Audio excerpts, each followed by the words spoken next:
Shalom. I want to give all praises to Yahweh, Bahashem, Yahweh Shai, Bahasham, Ha, Racha, Chodash, Ma'amath. Double honors to the elder apostles of GMS and their elders. Double honors to my elder, Aharawan Ban Yasharala of the Lions Den Camp, located here in Jacksonville, Florida. Salutations to the sincere Akim, pushing this truth and sincerity around the four corners of this earth. I'm Nakar Harab Ban Yasharala, coming out of the Lions Den Camp of Yasharala, located here in Jacksonville, Florida. Not today, I'll be coming out again with another lesson, with another article, and this is not a Jew, so I'm gonna say it because he not, but y'all see the name. But this is not a Jew wants to drag America into a war, and that lines up with Jeremiah 50 and 45. But let's continue. It says, there is little doubt that Israel was behind the audacious assassination of Hamas hostage deal negotiator and political head Ismail Haniyeh in Tehran on Wednesday. By deliberately maximizing Tehran's embarrassment, Haniyeh was killed only hours after the inauguration of Iran's new reformist president Masoud Pezeshkian. The Israeli government also maximized the likelihood of an Iranian retaliation. Yeah, pretty much. But I think it was Babylon, America. But hey, that's just me. I could be wrong. That is, at least in the view of a former deputy head of the Israeli National Security Council, because Israeli Prime Minister Benjamin Netanyahu wants to spark a larger war and drag the U.S. into it. And that's true because, he got a lot of flack following behind him. So he got to keep conflict going, because as long as conflict is going, he stays in power. He doesn't have to pay the consequences. But let's continue. That's why this is going on. But nonetheless, this is all prophecy as spoken before by Yahweh Bahashim Yahushai. Though Israel itself would pay a high price in a region-wide war, it would serve not a Jew's interests in numerous ways. And the one way that is clear that it will serve is that he won't get locked up and go to jail for the tomfoolery that he has done. That's why keep this conflict going. That's the only reason he's going to try to stay out of paying for what he did, whatever that was he did. But let's continue. It says, firstly, Haniyeh's assassination kills the prospect of an imminent ceasefire deal. Not a Jew has consistently opposed a deal that could end the war, because he ain't trying to end the war. He's trying to keep it going so he don't go to jail for whatever the flying flip phone he did. The Israeli daily Haaretz revealed that in prior rounds of negotiation, he strategically leaked sensitive information to the media at crucial moments to sabotage talks, as President Biden told Time when he asked whether not a Jew was prolonging the war for the sake of his political career. There is every reason to draw that conclusion. See, not a Jew knows that a hostage deal would collapse his government and end his reign as prime minister. It would also likely mean that the expedition of his ongoing corruption trial, which may very well land him in jail. Nothing kills these talks more effectively than ending the life of the negotiator on the other side of the table. There you have it. Let's continue. It says, secondly, Haniyeh's killing may corner a future president. Okay, I guess she finna be president then. Kamala Harris. While the Biden administration consistently blamed Hamas for the failure to reach a deal, there are signs Harris could take a different approach to Biden's near-complete defense to Israel. She's just going to make it worse. That's all she's going to do. She ain't going to do nothing. As I just told Prime Minister, not a Jew, it is the time to get the deal done. Get this deal done, Salakia. She said after she visited Washington last week, pinning the blame for the lack of progress at his feet. Her cold body language, blah, blah, blah, blah. Her expression of empathy for suffering, blah, blah, blah. And her willingness to publicly point to Israel's obfuscation were hard for not a Jew to miss. Let's continue, whatever that was. This is thirdly, killing Haniyeh also killed another line of potential negotiation between the U.S. and Iran. The surprise election of Pezeshkian, who campaigned on a platform of restarting talks with the U.S., created a small window of renewed diplomacy. But the escalation sparked by the assassination has severely undercut Pezeshkian's prospects of creating political space in Tehran for such an outreach. This is particularly true since Tehran believes that Israel acted with the Biden's administration's blessing. Of course, like I said, Babylon America did it. But nonetheless, in a letter to the president of the United UN Security Council, Iran's UN ambassador wrote that the attack could not have occurred without the authorization and intelligence support of the United States. I told y'all Babylon America did it. Let's continue. Given Israel's long-standing opposition to improved U.S.-Iran relations, choosing to assassinate Haniyeh around Pezeshkian's inauguration is unlikely a coincidence. I don't believe in coincidences. Things happen the way they happen for a reason. The Lord set it up that way. Indeed, not a Jew has for 2 decades sought to get the U.S. to go to war with Iran. See, at least the flock should draw them out. The last 4 American presidents have all at various times faced pressure from Israel to attack Iran. Though much focus has been on Iran's nuclear program, the desire for a direct U.S. attack goes deeper than uranium enrichment. Of course, they probably got resources and stuff over there, stuff that Esau wants that he can't get, and they fighting Esau tooth and nail over there. That's what that is. Israel sees Iran as threatening a regional arrangement that otherwise provides Israel with maximum maneuverability, including the ability to strike Syria and Lebanon with almost complete impunity. A nuclear deal that prevents Iran from building a bomb would not shift the regional balance away from Iran, the Israelis believe. In fact, through the sanctions relief that Iran was promised under Obama's nuclear deal, Iran's conventional capabilities would probably grow. Obama's rapprochement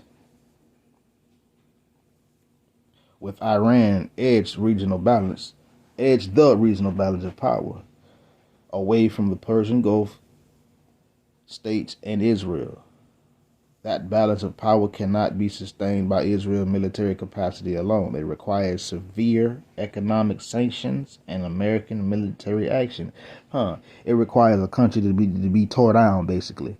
And then, Babylon America come in and tear up the rest. Let's continue. Israel's apparent attack appears designed to elicit an Iranian response, one that could easily spiral into a larger war that draws in the U.S. In April, the Biden administration prevented an uncontrollable escalation by helping choreograph an exchange of fire between Iran and Israel following Israel's bombing of Iran's consulate in Damascus on April 1st. Today, the U.S. can still stop the region from descending into chaos, but only if it's willing to put clear and public red lines in front of not a Jew. So, anyways, as you just heard, they with the tomfooleries and everything, and they thinking that like America is not the control of the world. America ain't. But anyways, let's get the scriptures. You got time for that? I'll keep that keep it short. But anyways, this is Jeremiah chapter 50, verse 45. It says, therefore, hear ye the counsel of the Lord Yahweh that he hath taken against Babylon, and his purposes that he hath purposed against the land of the Chaldeans. Surely the least of the flock shall draw them out. Surely he shall make their habitation desolate with them. So the least of the flock right now, the least of the flock is them 48 fakers over there. And this is the counsel that the Lord, this is, hear ye the counsel. This is the purpose that the Lord has taken against Babylon. And his purpose is that he has purposed against this place, the land of the Chaldeans. And it says, surely the least of the flock shall draw them out. Those Amalekites over there. You know, those 48 fakers over there. They are the least of the flock, and they're gonna draw Babylon America into a war, and that's what's going on. This article stated that. You know what I'm saying? Because Iran stands as a stopgap. I ain't gonna say a stopgap measure, but Iran, whatever Iran stands for, is keeping them Edomites in check over there. That's what it is. Esau want to run rampant. He want to move uninhibited. But no, them Iranians over there, Salakia, they fighting Esau tooth and nail. I'm talking about it's like it's like that joke that Cat Williams told about fighting a crackhead. You hit him and he go down, he right back up again. Like you can't beat a crackhead. You know what I'm saying? Just to give you just you know, to use that comparison, that like no matter what you do, like Iran, they standing and they trying to do these things to provoke Iran, and Iran is playing it smart. So you got to think they was the ones that came up. You know, they say chess, but it was actually originally called Chaturanga first. That's a game of strategy. So they've been taking hits and taking blows from Babylon America and from them 48 fakers over there, them Edomites that's faking to be the Lord's chosen. You know, but guess what? Iran has not responded severely, I would say, because they trying to stop Iran, because Iran again is a military state, and Iran bot throwing them hands. They bot fighting. They just was like, hey, anybody that's anybody with any sense won't go looking for conflict. But Esau, he goes looking for conflict. So once again, Jeremiah 50 and 45. Therefore heed the counsel of the Lord Yahweh that he hath taken against Babylon. Hear the counsel. And what has he taken against Babylon? He's taken up his anger against Babylon. His judgment. That is what he's taken up. He's going to throw this place down. Destroy this place. But again, therefore hear ye the counsel of the Lord Yahweh that he has taken against Babylon, and his purposes that he hath purposed against the land of the Chaldeans. Surely the least of the flock shall draw them out. Surely he shall make their habitation desolate with them. So those 48 fakers over there, those Amalekites, they're going to draw Babylon America into this war. They've been trying to do it for years, but it's going to have, the Lord going to allow it to happen. And we seeing it before our very eyes with what's going on around the four corners of the earth, and especially over there in the east. Verse 46, I'm going to read it anyway. It says, at the taking of Babel, at the noise of the taking of Babylon, the earth is moved. And we know what that means. And the cry is heard among all the nations. So at the taking of this place, the earth is moved. Did not the Lord say, when this place get hit with those ICBMs, when the Lord judged this place with that besom of destruction, he turned this place to a lake of fire. He said, when this place get hit, it's going to cause the earth to reel to and fro like a drunkard, and it's going to shake out of its place. That's going to happen to this place. But yeah, the least of the flock is drawing Babylon America into this war, and Kamala Harris, she ain't going to do nothing but probably make it worse. So yeah, go ahead and put her in there so this thing can really ramp up and go to hell like it's supposed to. Let's continue. Last point. Joel chapter 2 verse 20. But I will remove far from you the northern army, and will drive him into a land barren and desolate, with his face toward the east sea, and his hinder parts towards the utmost sea. And his stink shall come up, and his ill savor shall come up, because he hath done great things. And the Lord is going to basically, it's just saying the Lord is going to take the American army and draw them out, draw them away, so that this place won't have any protection. The Lord's going to drive this place into a land that's barren and desolate. You know, when they fight over there in the valley of Jehoshaphat, you know, Yahweh Shaphat, it's desert over there. It's desert. It ain't plush and green and beautiful. It's barren and it's desolate. Sand is hot. And the Lord is going to draw them into a battle. And he's going to actually, he's going to draw all the nations into a battle. But mainly, right now, he drawing America's army off. That's why you got American bases all over the place. But you ain't really got too many American bases here. They everywhere else but protecting America. So the Lord is drawing off this northern army. He's drawn off the army of Babylon, America, and have driven them into a land, or should I say, is going to drive them into a land that's barely desolate. Salakia. So, and as a matter of fact, right now, it's American bases over there right now. So the Lord done already removed the army, the protection from this place. So this place is ripe for the taking. It just, certain things still have to happen. You know, you can jump over to chapter 3, verse 2. When the Lord says he will gather all the nations of Joel and will bring them into the valley of Jehoshaphat. And he will plead with them there for the people of Israel, for his heritage. And, you know what I'm saying, because these other nations have scattered us among the nations. The Lord scattered us, but they further scattered us. Shipped us here, shipped us there, transported us here, transported us there.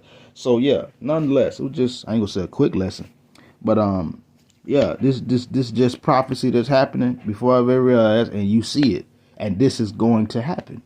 The Lord is going to allow it, and we really finna see how things go. Let's see. Yeah, and with that, shalom.